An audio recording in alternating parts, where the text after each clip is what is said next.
Երկու սամարը կտրած է, որը չորա կտրում ենք իլանը կոտրի մեկի վրինի գնաստա, որ լավ լի,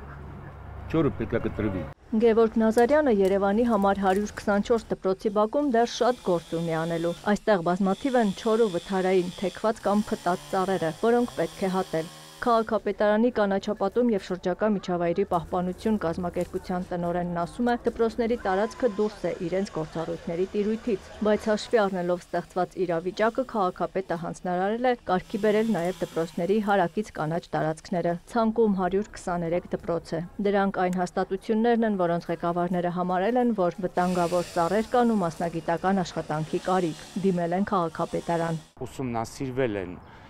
գրեթե բոլոր դպրոցները, մենք արդեն ունենք մոտավոր պատկերը, որը մեզ լավ բան չի հուշում։ Ամառվա ամիսների ընթացքում մենք իրականացնենք բոլոր այդ 123 դպրոցներից չորացած եւ տապալման վտանգավոր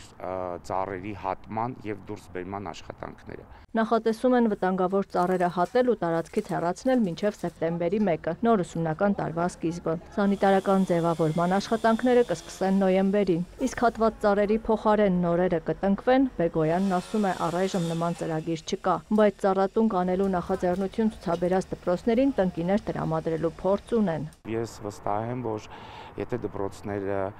անհրաժեշտություն ունենան իրականացնելու ծառատունկ 123 դպրոցներում, ապա Երևանի քաղաքապետը կարծում եմ կկայացնի որոշում ցուցաբերելու նաև տնկիներով եւ մասնագիտական օգնություն դպրոցների տարածքում ծառատունկ իրականացնելու, որովհետեւ պետք է նաև հասկանանք, որ դպրոցներ, մանկապարտեզներ, այդտեղ կա մի փոքր ավելի նուրբ խնդիրներ, ծառերի տեսակների ընտրության հարցում, ալերգիկ ֆոն որոշակի ունեցող եւ տարբեր տեսակի ծառատեսակներ կան, որոնք կարող են փոքրինչ վտանգավոր լինել։ Եթե անգամ ծառատունկն իրենք չանեն, անպայման դպրոցներին կփոխանցեն այն ծառերի ցանկը, որոնք նպատակահարմար է ունենալ դպրոցի բակային տարածքներում։ Երևանի համար 124 դպրոցի տնօրենը պատմում է, չորացած մի ծառ տապալվել է մոտ 1 ամիս առաջ։ Ուղղակի հրաշք էր, որ ոչ մի աշակերտ չվնասվեց։ Դպրոցի տարածքում առկա է 26 վթարավտանգ ծառ, հիմնականում վարդիներ, որոնց բարձրությունը մոտ 30 մետր է, եւ 215 չորացած ծառ, ծիրանելիներ հիմնականում։ Այս դպրոցը 2023 թվականի սեպտեմբերից գործում է նախկին 201 դպրոցի տարածքում։ Դպրոցն ընդգրկված է 300 դպրոց եւ 500 մանկապարտեզ պետական ծրագրում, կառուցվելու է դպրոցը 1000 աշակերտ հզորությամբ։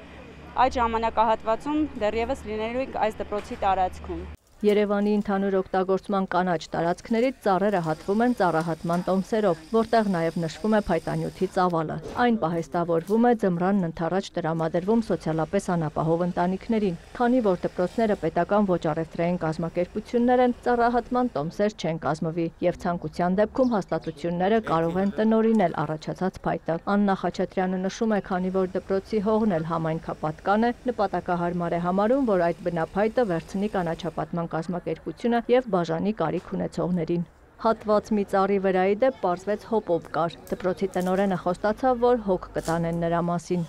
Աննա Զախարյան, Հովհաննես Քյոսեյան, լուրեր։